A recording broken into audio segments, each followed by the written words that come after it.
Un acord de col·laboració entre l'Hospital de Sant Rafael i l'Ajuntament de Barcelona ha permès obrir la piscina del centre hospitalari a la gent gran de la zona. L'activitat s'anomena Fem Salut a la piscina de Sant Rafael i s'inclou dins del Pla de Barris de Sant Genís. En aquesta primera edició s'hi han inscrit una 70ena de jubilats derivats dels equipaments de la zona, de serveis socials o del mateix hospital.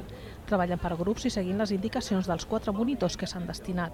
En vista de l'acollida que ha tingut la iniciativa, l'Ajuntament està mirant de fer-la viable en el futur quan finalitzi el Pla de Barris amb el canvi de mandat municipal.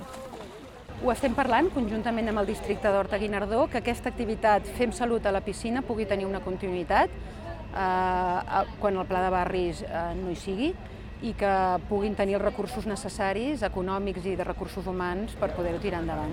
Sant Genís és el tercer barri més envellit de la ciutat i presenta una orografia complicada.